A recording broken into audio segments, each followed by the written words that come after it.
Danke, Gary. Sie hören Search the Scriptures Daily, ein Programm, in dem wir jeden ermutigen, der Gottes Wahrheit kennen möchte, für alles, was für die Errettung wesentlich ist und dafür, sein Leben so zu führen, dass es ihm gefällt, auf Gottes Wort zu schauen. Unser Thema ist Psychologie und die Gemeinde.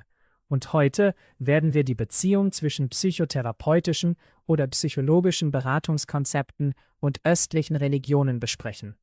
Nun, Dave, das mag für einige, die unser Programm hören oder sehen, wie weit hergeholt klingen.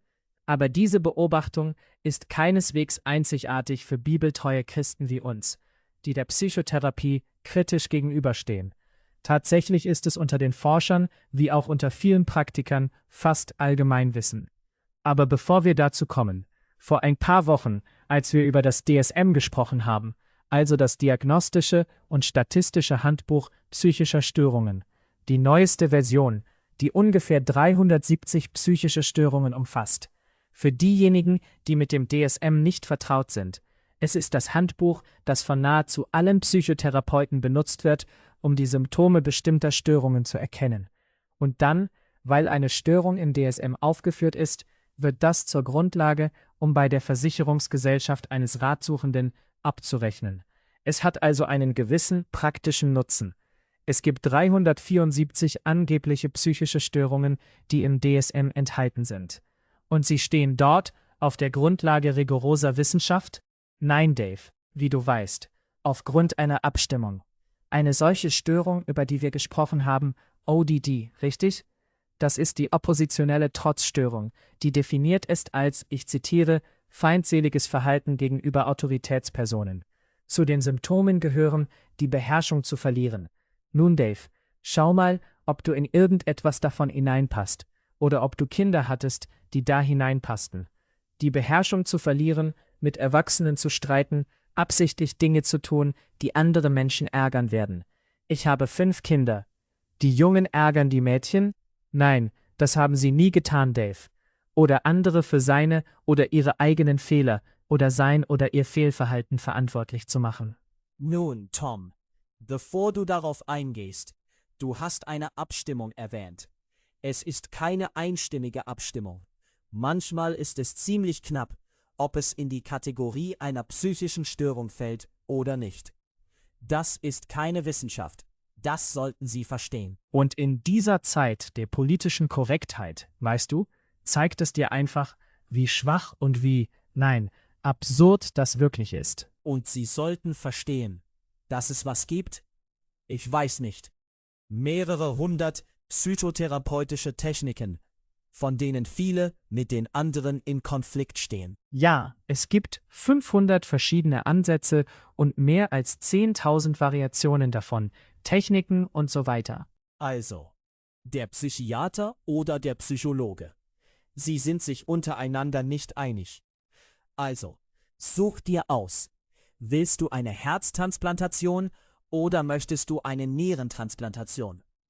Nun, was willst du? Lass uns darüber abstimmen.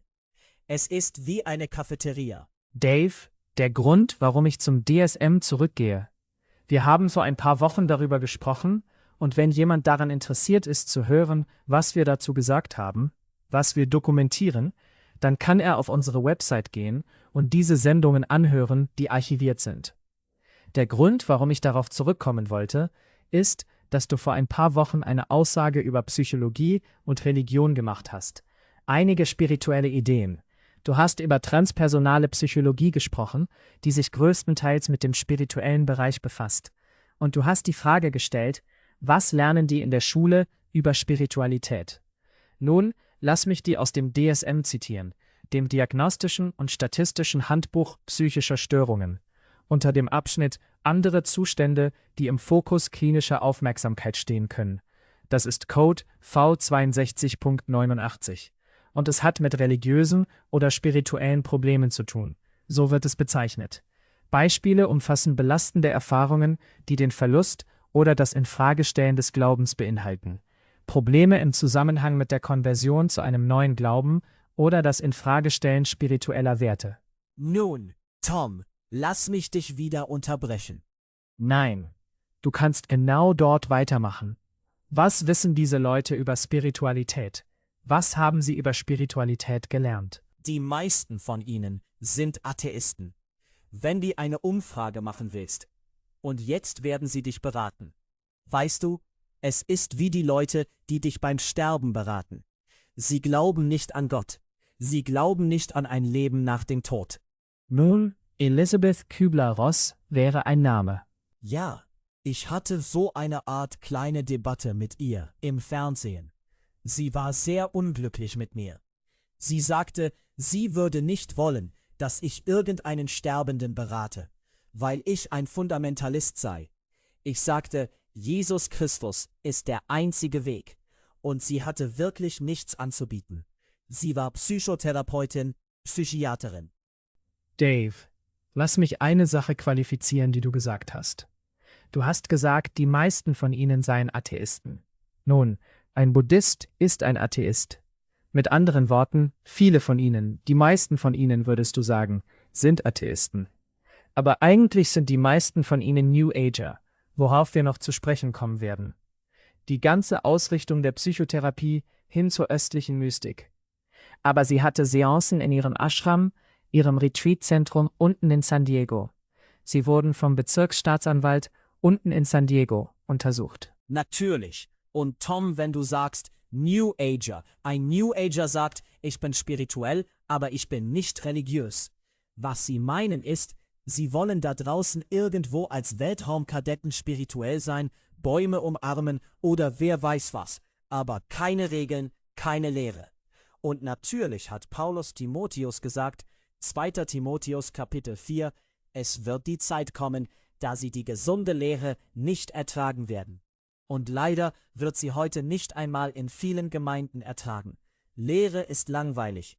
Lass uns in etwas ein bisschen mehr. Psychotherapie basiert vollständig auf Gefühlen, darauf, wie du dich bei etwas fühlst.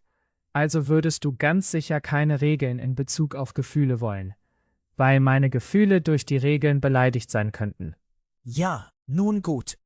Also die AHP, Tom, die Association for Humanistic Psychology. Wenn jemand das nachprüfen will, warum geht ihr nicht zurück und schaut euch den Zeitplan der Redner, Workshops bei einigen ihrer früheren oder aktuellen Kongresse an? Ich glaube nicht, dass ich diese Geschichte jemals erzählt habe. Sieh mal, ich schreibe darüber, rede darüber seit Jahren. Und da war ein Ehepaar. Sie haben einen Dienst, ich werde sie nicht nennen, und sie lebten im Raum Indianapolis. Und sie sind sich nicht ganz sicher, ob ich vielleicht übertreibe. Also gingen sie zu einem Kongress, der in Indianapolis stattfand. Und sie haben sich nicht registriert. Sie haben nichts bezahlt. Aber sie sammeln kostenlose Literatur ein und dann gehen einige Leute in einen Raum. Also entscheiden sie sich einfach, ihnen zu folgen. Sie gehen hinein und jeder denkt, sie gehören zur Menge. Und was werden sie tun? Sie machen kleine Tiermasken. Ich mache keine Witze. Nun, das sind Doktoren, das sind Ärzte und Professoren. Sie machen sie. Einige wollen eine Katze oder eine Maus oder einen Falken sein oder was auch immer. Und so machen sie einfach mit. Und sie tun so, als würden sie auch ein Gesicht zeichnen. Und als würden sie das aufsetzen. Es vor sich halten. Und dann fangen sie an, im Raum herumzugehen. Sie dimmen das Licht. Nun, Tom, das ist die Association for Humanistic Psychology. Und die sind wirklich stark in Religion drin. Okay? Sie haben sogar Seancen bei einigen dieser. Nun, das ging in Richtung einer Seance. Ich komme gerade vom Nordpol, dort oben ist mir sehr kalt. Aber hier unten fühle ich mich viel besser. Irgendein kleiner Vogel aus dieser Frau spricht jetzt durch sie. Glaubt sie. Sie channeln diese Tiere und sie gehen im Raum herum. Und diese Leute werden ziemlich unbehaglich. Es wird immer seltsamer und seltsamer. Und dann sind sie dran. Nun, der Ehemann ist ein bisschen er ist nicht ganz so mutig. Die Frau ist sehr mutig. Und sie steht mitten im Raum auf. Und sie beginnt, Johannes 3,16 zu rezitieren. Wow, hat das diese Tiere aufgebracht. Ich meine, es wird dort drin richtig wild.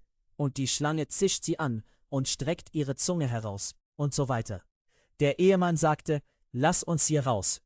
Nun Tom, ich mache keine Witze. Das ist die Association for Humanistic Psychology auf einem ihrer Kongresse, okay? Und ein Workshop mit Doktoren, Ärzten, Psychiatern, Psychologen. Dave, du erinnerst mich an Jean Houston. Also hast du hier einen Workshop. Aber wir haben eine Frau, die einige der Führungskräfte in Washington zusammenbringt und sie durch genau diese Art von Prozess führt. Nun, sie hat sie auf dem Boden. Sie tun so, als wären sie verschiedene Tiere. Und sie gehen zurück. Und sie regressieren nicht nur in die menschliche Vergangenheit, sondern zurück in die Zeit, als sie Tiere waren. Sie gehen in ihrer Erinnerung zurück. Und Tom, in Washington, D.C., machen Politiker das ernsthaft. Aber die Bibel? Nein, nein. Dafür könnten wir uns nicht begeistern. Denn ich weiß, was einige Leute da draußen denken. Ich bin nicht hellsichtig, aber ich weiß, was sie da draußen denken. Wir bekommen genug Briefe, um zu wissen, was sie denken. Richtig. Was hat das mit christlicher Psychologie zu tun? Wir haben doch keine Christen, die in so etwas hineingehen. Nun, wie willst du das von der Psychologie abtrennen? Das ist es, was Psychologie ist. Daher kommt sie. Ich erinnere unsere Zuhörer noch einmal. Geh in irgendeine Bibliothek, schau in den Index irgendeines Psychologielehrbuchs oder Nachschlagewerks. Du wirst keinen Eintrag für christliche Psychologie finden. Warum? Weil es keinen Christen gibt, der Gründer der psychologischen Schule ist, die als christliche Psychologie bekannt ist. Also, was ist christliche Psychologie? Was versuchen sie zu tun? Sie versuchen zu integrieren. Sie sind zur Weisheit der Welt gegangen, zu den gottlosen Antichristen. Tatsächlich könnten wir sie nennen, aber wir tun das nicht. Und dann versuchen sie etwas daraus zu nehmen, um die Bibel zu verbessern, weil die Bibel natürlich nicht alles hat, was wir für unsere modernen Probleme brauchen, und dafür, wie man Menschen berät, und so weiter. Also, was auch immer daherkommt. Diejenigen, die zu integrieren versuchen, nennen sich christliche Psychologen, Psychotherapeuten, was auch immer daherkommt, versuchen sie in ihr Glaubenssystem zu integrieren. Und sie sagen, nun, wir sind biblisch, aber dieses andere Ding finden wir hilfreich, und so weiter. Nun, ich habe damit angefangen, über die Verbindung zwischen Psychologie und östlicher Mystik zu sprechen. Dave, was du beschreibst, diese Geschichte, die du erzählt hast, diese Leute haben es persönlich beobachtet. Wir schreiben darüber, wir reden darüber, wir haben diese Dinge persönlich beobachtet. Also ist es unsere Beobachtung. Aber warte mal. Wir könnten hier eine Voreingenommenheit haben und vielleicht sagen einige unserer Zuhörer oder Zuschauer, nun, kommt schon ihr Jungs, lasst uns hier mal objektiven Input bekommen. Ich werde den Psychologen Daniel Goleman zitieren. Er schreibt in Christianity Today. Er sagt, östliche Philosophien scheinen im Westen allmählich Boden zu gewinnen, als Psychologien, nicht als Religion. Lass mich dir noch einen geben. Das ist der Philosophieprofessor Jacob Needleman von der San Francisco State University, der Berater ist, ein sehr kluger Kerl, Berater für das Feld der Psychologie. Er schrieb, eine große und wachsende Zahl von Psychotherapeuten ist inzwischen überzeugt, dass die östlichen Religionen ein Verständnis des Geistes bieten, das weit vollständiger ist als alles, was die westliche Wissenschaft bisher überhaupt ins Auge gefasst hat. Gleichzeitig formulieren die Führer der neuen Religionen selbst, die zahlreichen Gurus und spirituellen Lehrer, die jetzt im Westen sind, die traditionellen Systeme neu und passen sie an die Sprache und Atmosphäre der modernen Psychologie an. Das sind keine Bibelgläubigen, keine Fundamentalisten. Ich bin sicher, Tom, du hast diese Dinge dort, direkt vor dir, gedruckt. Ich habe sie in meinem Gehirn, aber mein Gehirn wird manchmal durcheinander gebracht. Ich wünschte, ich hätte dein Gedächtnis. Gib uns das Zitat von Lawrence Wishon. Lawrence Wishon war zu einer Zeit der Präsident, und ich glaube, er hatte dieses Amt, als er diese Aussage machte. Er war der Präsident der Association for Humanistic Psychology, der AHP. Er erklärt, das grundlegende Menschenmodell, das zur Entwicklung östlicher Meditationstechniken führte, ist dasselbe Modell, das zur humanistischen Psychotherapie führte. Das hat nicht er gesagt, Dave. Das habe nicht ich gesagt. Aber wir können es sehen. Was würde es brauchen, um das zu verstehen, indem man hinschaut. Wie du erwähnt hast, es gibt 10.000 Techniken. Viele von ihnen sind so religiös, so östlich mystisch, dass es einem die Haare zu Berge stehen lässt, wenn man ein paar Haare hat, Dave. Also sagt die Person, die zuhört. Ja, aber ich würde nicht zu solchen Leuten gehen. Nun, aber das ist alles Teil desselben Pakets. Wie würdest du unterscheiden? Ich meine, und warum würdest du unterscheiden? Denn sie folgen denselben Regeln, sie haben dieselben Tests gemacht, sie haben dieselben Kurse belegt, sie mussten dieselben Antworten geben, um ihre Lizenz zu bekommen. Sie haben eine Lizenz als Psychotherapeuten oder Psychiater vom Staat, in welchem Staat auch immer du lebst. Und dann findest du manches davon ein bisschen seltsam? Woher kommt es? Es kommt nicht aus dem Weltraum, es kommt aus der Psychologie selbst. Genau wie Lawrence Wishon sagte. Dave, du hast ein Buch geschrieben, Yoga and the Body of Christ. Und warum hast du dieses Buch geschrieben, außer dass Christen zu Hunderten, zu Tausenden Richtig. nicht nur in Yoga einsteigen? Wir haben jetzt Dutzende Bücher über christliches Yoga. Also, was ist der Punkt, den ich hier mache? Wenn jemand sagt, oh, ich würde nie zu einem Psychotherapeuten gehen, der östliche Überzeugungen lehrt und so weiter. Und doch werden andererseits Christen zu Hunderten, zu Tausenden dazu geführt oder gehen zu sogenanntem christlichem Yoga. Tom, lass mich ein paar Jahre zurückgehen. Ich kann mich nicht einmal erinnern, wie viele Jahre. Aber es müssen mindestens 30 sein. Also läuft das schon sehr lange. Ich habe Robbie Maharaja geholfen, ein Buch zu schreiben, The Death of a Guru. Er war ein Guru, wurde einmal als Gott verehrt und wurde Christ. Es ist der einzige Guru, von dem ich je gehört habe, der Christ geworden ist. Okay. Und wir hatten dieses Buch ursprünglich einem säkularen Verlag gegeben, weil wir diese Botschaft in die säkulare Welt hinausbringen wollten. Und die wurden aufgekauft. Wie auch immer, es landete schließlich in den Händen des Sunday School Board der Southern Baptist Church. Das Sunday School Board. Wahrscheinlich haben die meisten Leute noch nie davon gehört. Aber jedenfalls veröffentlichten sie viele Bücher. Und ich sollte ein Treffen mit einem der hohen Tiere dort haben. Ich hatte sie vorher nie getroffen. Und jetzt haben sie dieses Buch. Ich ging nach Nashville. Ich ging in das Hochhaus. Ziemlich beeindruckende Zentrale. Und dann, was siehst du? Sie haben dort draußen zusammen mit den Büros eine riesige christliche Buchhandlung. Also ging ich hinein, um zu sehen, was es dort geben könnte. Natürlich schaute ich, um zu sehen, Death of a Guru. Sicher, ich meine, das ist ihr Buch. Es ist das einzige Zeugnis, das du von einem ehemaligen Guru hast. Sie würden das sicher haben. Ich konnte es nicht finden. Ich fand Everyday Yoga for Christians. Ich fand ein paar Bücher dieser Art, aber das Zeugnis eines ehemaligen Gurus, der dir sagen wird, was daran falsch ist. Nein, es stand nicht im Regal. Also stelle ich mich einfach ein bisschen dumm, was ich ohnehin bin. Ich kann das wirklich gut. Und ich sagte, wissen Sie, ich habe nach einem Buch gesucht, das Death of a Guru heißt. Glauben Sie, Sie könnten vielleicht ein Exemplar davon finden?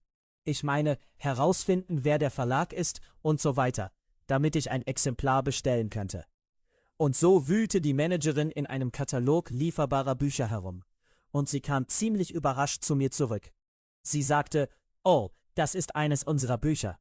Nun, Tom, wir haben es Ihnen weggenommen. Und was ist der Punkt? Du hast alle möglichen Bücher von Pastoren, die ihr Zeugnis erzählen, aber nichts, was wirklich dem Bedarf begegnen würde. Wie auch immer, das ist die Situation. Dave, während du deinen Geist wirklich auffrischt, wir arbeiten an einem Buch. Ich sage unserem Publikum, wir arbeiten an einem Buch, in dem wir eine Sammlung unserer Artikel zusammenstellen. Dinge, die du geschrieben hast, die ich geschrieben habe, über Psychologie. Es war für mich interessant, über die Jahre des Schreibens über diese Dinge zurückzugehen und es einfach wieder ins Gedächtnis gerufen zu bekommen. Und ich frage mich, während du durch die Artikel gegangen bist, die du geschrieben hast, sogar Material aus einigen deiner Bücher, in denen du über Psychologie geschrieben hast, hat dich irgendetwas getroffen, woran du eine Weile nicht gedacht hast, in Bezug auf dieses Thema? Nun, wahrscheinlich eine Menge Dinge. Tom, die Hauptsache wäre, dass es nicht besser geworden ist, es ist schlimmer geworden. Es hat einen stärkeren Griff auf die Gemeinde bekommen. Ich erinnere mich nicht, ob wir das erwähnt haben, aber es war Norman Vincent Peale, der das hineingebracht hat. Und er hatte, ich glaube, wir haben es erwähnt, von Smiley Blanton. Ein Psychiater. Ein Psychiater im Keller seiner Gemeinde dort in New York. Es wurde zurückgewiesen. Und ich kann dir das Zitat und die Quelle von seinem Biografen geben, der sagte, es sei von der gesamten christlichen Kirche zurückgewiesen worden. Er sagte 70 Jahre lang. Ich glaube nicht, dass es so lange zurückgewiesen wurde, aber jahrzehntelang. Stell dir nun vor, du weißt, wer Norman Vincent Peale ist. Norman Vincent Peale sagte im nationalen Fernsehen, es ist nicht notwendig, wiedergeboren zu werden. Du hast deinen Weg zu Gott. Ich habe meinen Weg. Ich habe ewigen Frieden in einem Shinto-Schrein gefunden. Und so weiter. Er ist derjenige, der christliche Psychologie in die Gemeinde gebracht hat. Und die gesamte evangelikale Kirche war jahrzehntelang dagegen. Heute sind sie alle dafür. Lass mich etwas zu Norman Vincent Peales Hintergrund hinzufügen. Du liest eine Biografie über ihn und findest, dass er mehr mit Religious Science zu tun hat, mit Mind Science, Natürlich. als mit irgendetwas Biblischem. Und doch, Guideposts Magazine, du sprichst von Millionen, die Leserschaft davon, Millionen pro Jahr, sogar heute. Tom, es macht uns ein bisschen frustriert und fast entmutigt. Aber wir vertrauen einfach dem Herrn. Seine Publikation, seine monatliche Publikation, seine verschiedenen Magazine. Er hat mehrere davon, die nach seinem Tod immer noch weiterlaufen. Ich glaube, auf etwa 16 Millionen im Monat. Das ist 4-mal so viele Leser wie jemals, nun, ich weiß nicht, wie viele Leser es gelesen haben, aber 4-mal so viele Exemplare wie alle meine Bücher zusammen über einen Zeitraum von gut 20 Jahren. Also, hier sind wir. Wir sind wie eine Mücke auf einem Elefanten. Aber wir müssen weitermachen. Und Tom, wie du weißt, bekommen wir so viele ermutigende Briefe von Menschen, die durch das, was wir geschrieben haben, von dieser Art von Dingen befreit worden sind.